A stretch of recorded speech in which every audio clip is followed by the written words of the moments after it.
In the past few billion years, Earth has been pummeled by asteroids, crashed into other planets, and frozen over several times. Not to mention being ruled by all kinds of crazy life forms. Sometimes it's a wonder that our blue homeworld has survived it all. But if we want to take a whirlwind tour of our planet's history, we'll have to start way back at the very beginning. Some 4.5 billion years ago, our solar system began to emerge out of a dense cloud of interstellar gas and dust. This cloud collapsed into a swirling disk of matter that got hotter and hotter and hotter until hydrogen fused into helium. And just like that, our sun was born. And baby Earth was on its way too. After the birth of our star, all the matter on the farthest ends of the spinning disk began to clump together.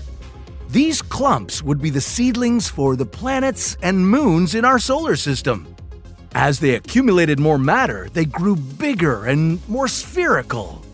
The clumps in the cooler regions of the solar system were mostly made of ice, liquids, and gases.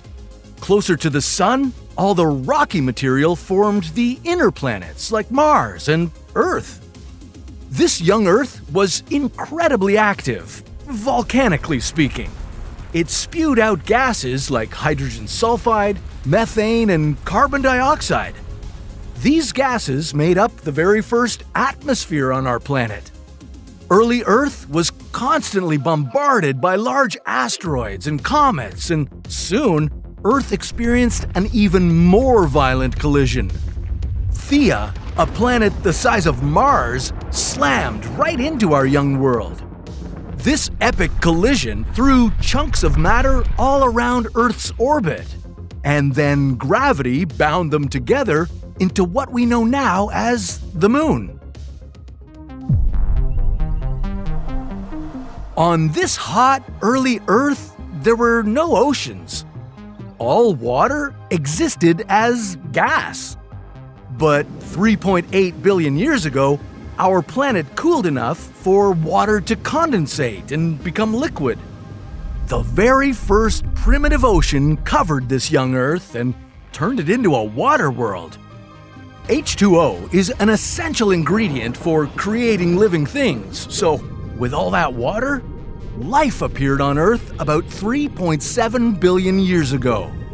These earliest forms of life were microscopic organisms, but it was nearly a billion years after that that some of these organisms changed the course of the world. Earth didn't stay as a water world very long. Soon, the very first continents emerged from the ancient ocean. Scientists call them cratons. As more and more land rose from the ocean, the very first supercontinent appeared on the planet. Valbara wasn't exactly a supercontinent. It was pretty small. Scientists think it was smaller than the continent of Australia. Around 2.4 billion years ago, cyanobacteria evolved to become our planet's first photosynthesizers. Finally, we had some oxygen producers to make Earth's atmosphere much more hospitable. And the rest is history, folks. Just kidding, we've still got a long way to go. With all this new oxygen, Earth's atmosphere had much lower levels of carbon dioxide. And that made the planet icy cold. Much of our young world froze over as Earth saw its first ice age. Now, as Earth's atmosphere was changing, the continents were moving too.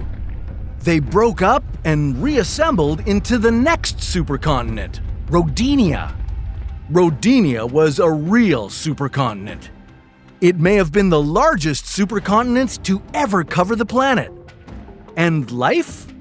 Well, life finally became more complex. But then something happened. Rodinia broke apart and a new supercontinent assembled. This one was called Pannotia.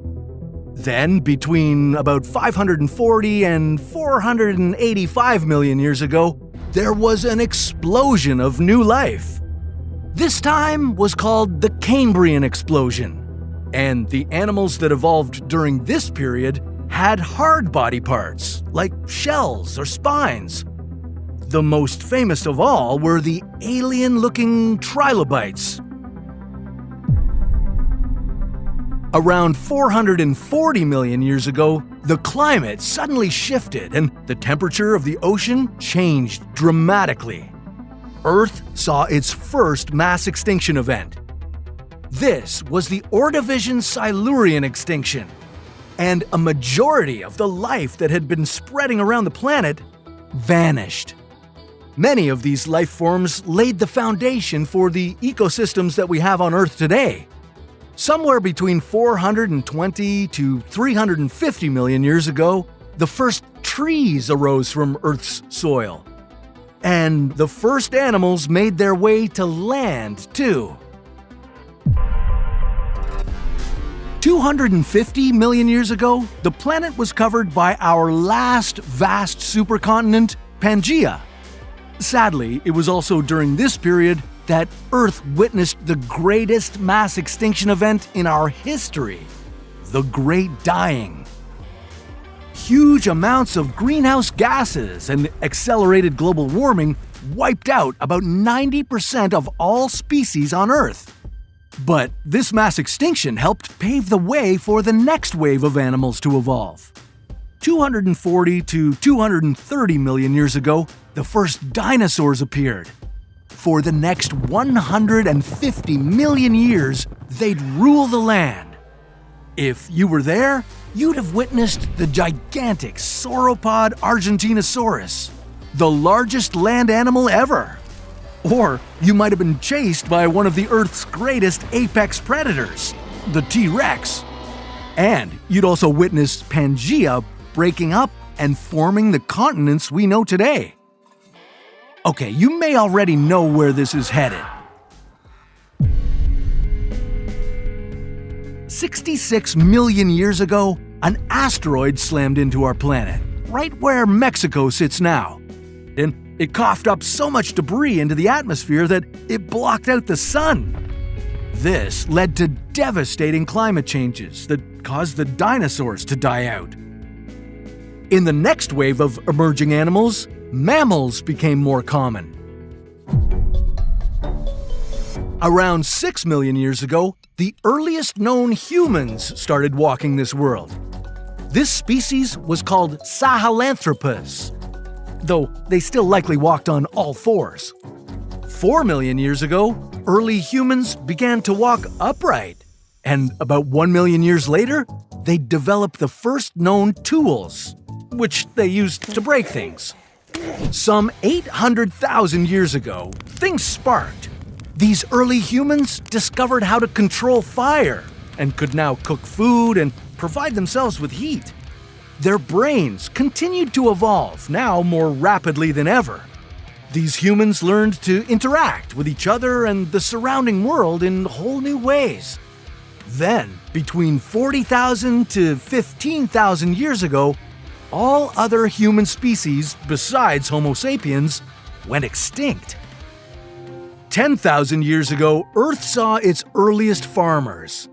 These previously nomadic humans stopped wandering the planet and finally put down their roots.